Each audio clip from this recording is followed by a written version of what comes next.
በስመ አብ ወወልድ ወመንፈስ ቅዱስ አሐዱ አምላክ አሜን። አንድ አምላክ በሚሆን በስመ አብ ወወልድ ወመንፈስ ቅዱስ አሐዱ አምላክ አሜን። ታኅሳስ 21 ታሪክ ቅዱስ ባርናባስ። ባርናባስ ማለት የመጽናናት ልጅ ማለት ነው። ይህም ቅዱስ ሐዋርያ ከሌዊ ነገድ የሆነ ሀገሩ ቆሮጶስ ነው። የቀድሞ ስሙ ዮሴፍ ነበር።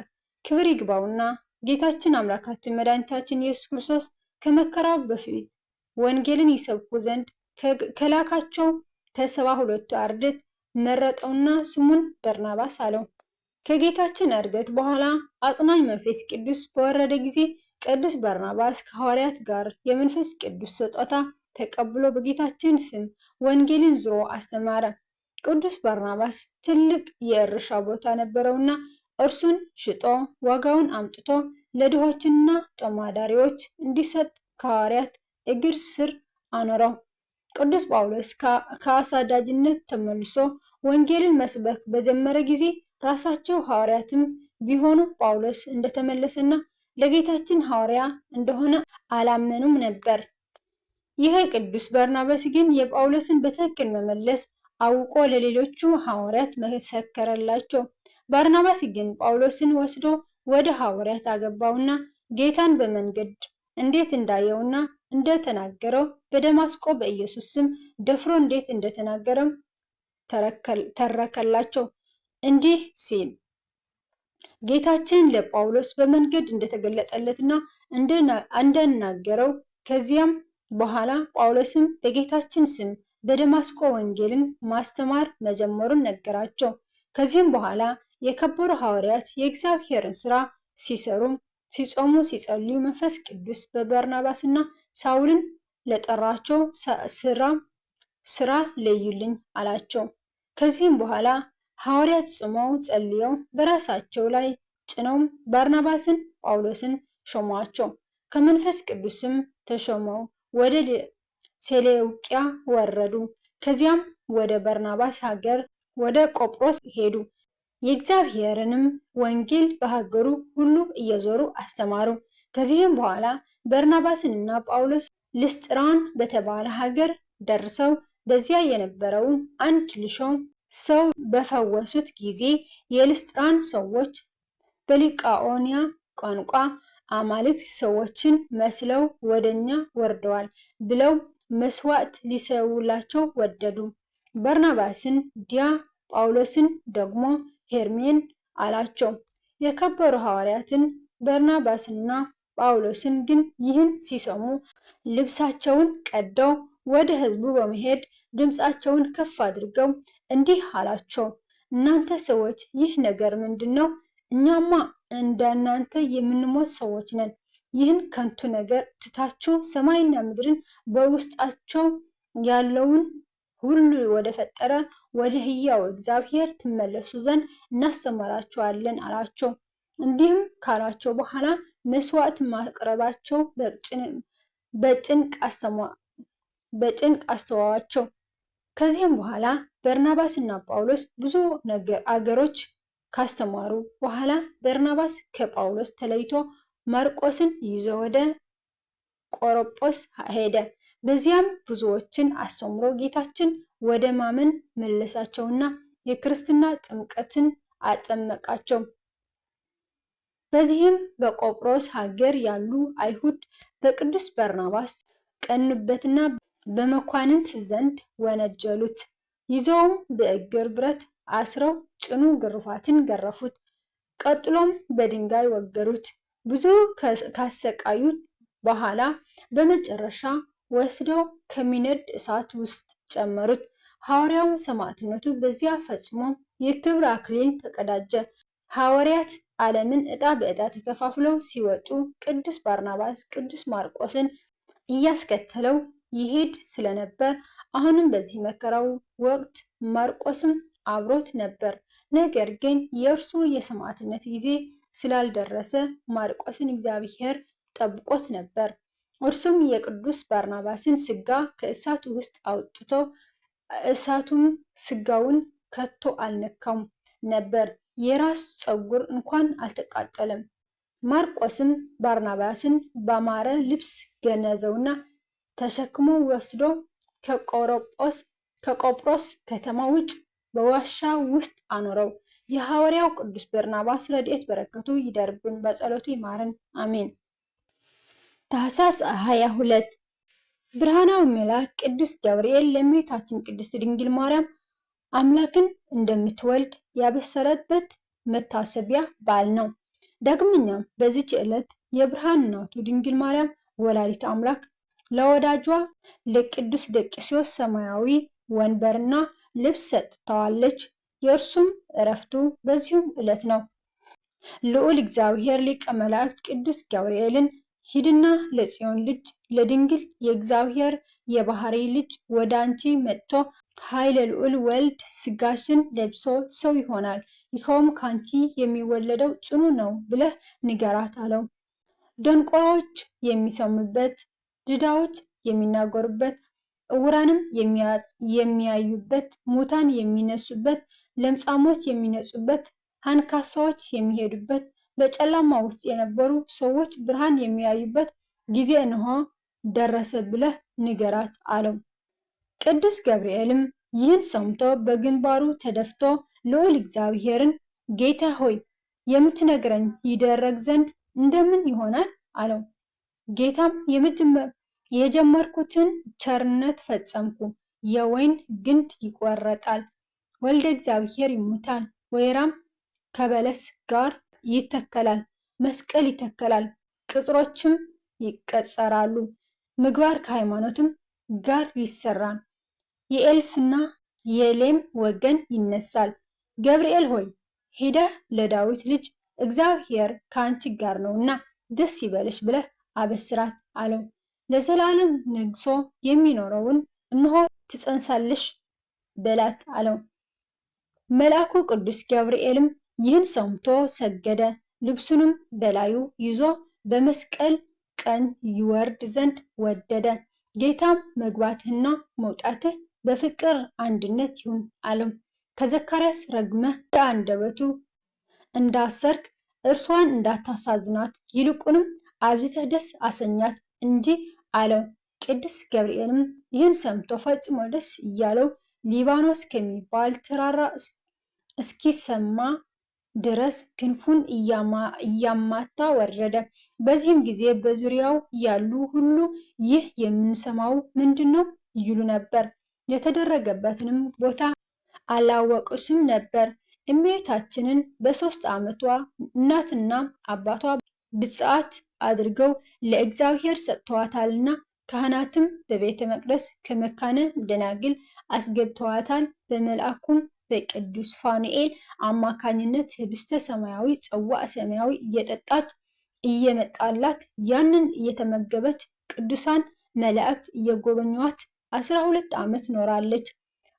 በ15 ዓመቷ ሊቀ መላእክት ቅዱስ ገብርኤል ለእመቤታችን ጌታችንን እንደምትወልድ በዚች ዕለት አበስሯታል።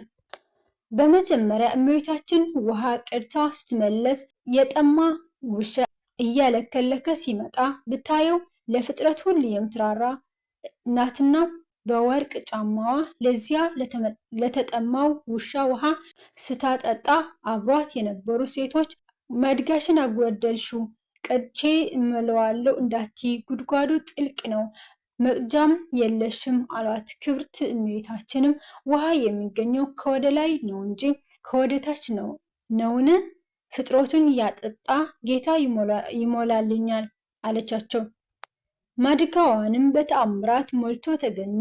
ሴቶቹም ዳግመኛ በዚህ ዘመን አምላክ ከድንግል ይወለዳል ይላሉ፣ ካንቺ ይሆን እያሉ ሲዘባበቱባት ወዲያው ከወደ ኋላዋ ሊቀ መላእክት ቅዱስ ገብርኤል መጥቶ እንሆ ትጸንሻለሽ አላት። እመቤታችንም ዞር ብትል የተናገራትን አጣችው። በዚህም ጊዜ አባቴን አዳምን እናቴን ሔዋንን ያሳተ ጠላት ይሆናል ብላ ሄደች። ዳግመኛም እመቤታችን ከቤት ደርሳ ማድጋዋን ስታስቀምጥ መልአኩ አሁንም በድምፅ እንሆ ትጸንሻለሽ አላት።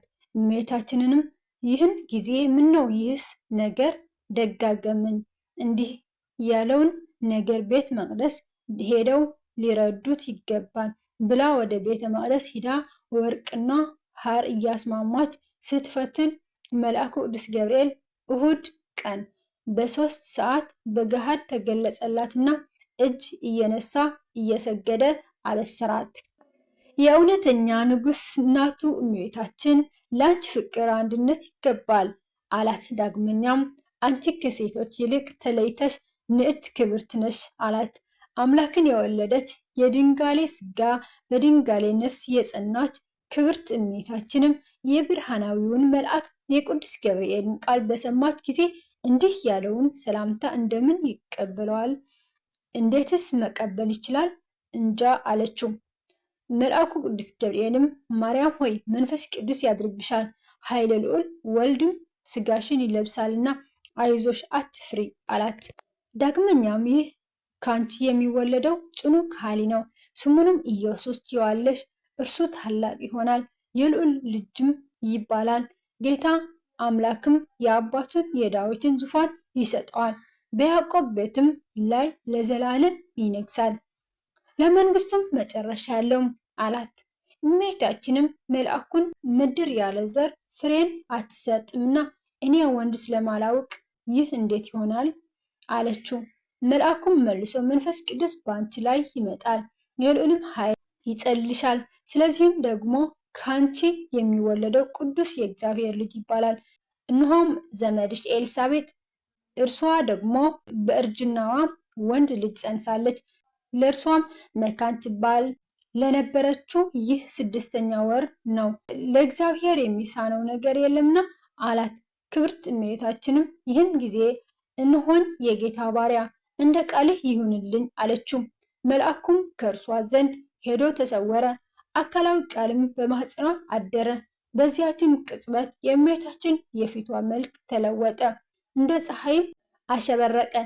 ከበዓለ ልደቱ በሰላም ያድርሰን፣ አሜን።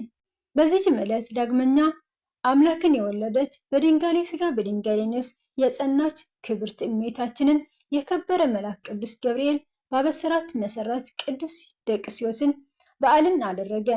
በዓልን የማከበሩ ምክንያትም እንዲህ ሆነ። መልአኩ ቅዱስ ገብርኤል እመቤታችንን ያበሰራትና የጌታችንም ጽንሰት የተከናወነው በመጋቢት ወር በ29ኛው ቀን በዕለት እሁድ በ3 ሰዓት ነው። ታዲያ ምን ነው በታኅሳስ 22 ብስራቱና ጽንሰቱ ተከበረ ቢሉ መጋቢት 29 ቀን ሰሙነ ሕማማት ላይ ይውላልና በዚህ ወቅት ደግሞ ፍጹም ሐዘን፣ ልቅሶ፣ ጾም፣ ጸሎት ይያዛል እንጂ ደስታ፣ ፌስታ፣ እልልታ፣ ጭብጨባ የለም። አብይ ጾም ፍጹም የሐዘን ወራት ነው። ታቦት አውጥቶ በዓል ማክበር ስህተት ነው። የአባቶቻችን ስርዓት ማፍረስ ነው።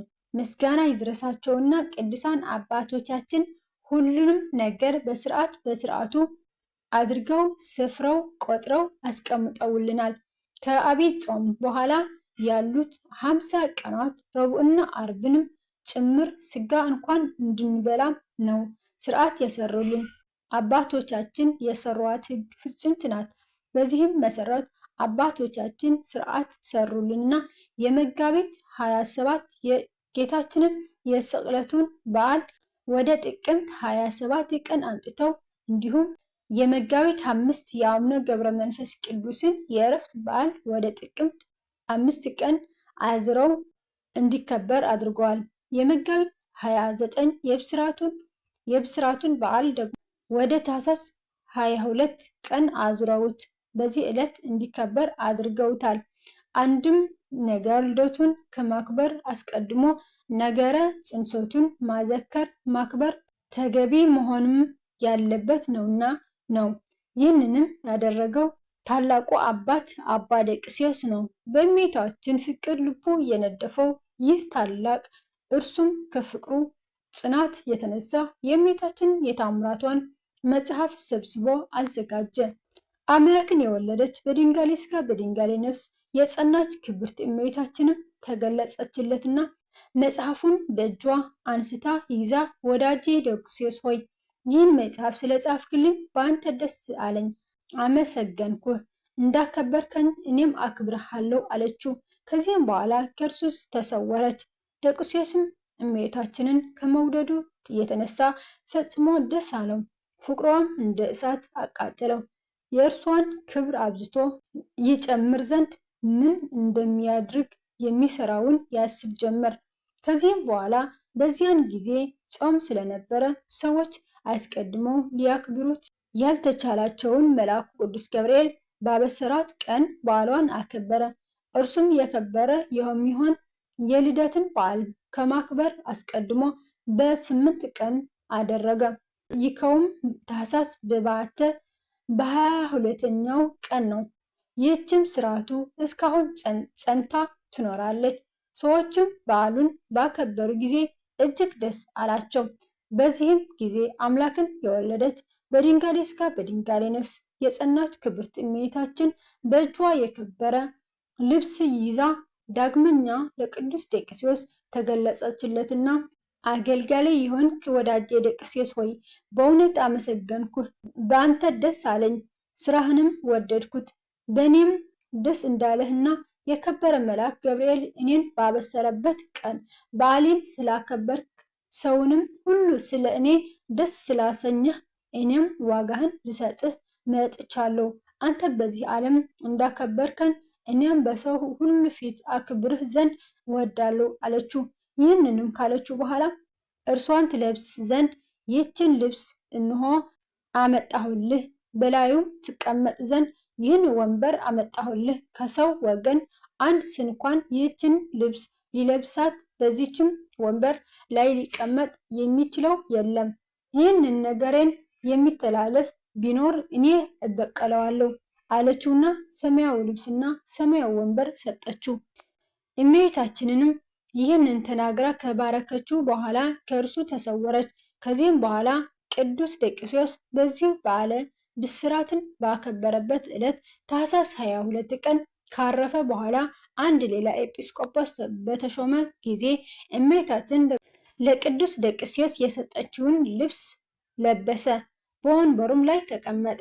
ሰዎችንም ይህን አይተው እባክህ ይቅርብህ፣ እመቤታችን እንዲህ ብላ ተናግራለች እና ቢሉት በመታጀር እርሱም ዴቅስዮስም ሰው እኔም ሰው፣ እርሱም ኤጲስቆጶስ እኔም ኤጲስቆጶስ ብሎ በትዕቢት ተናገረ።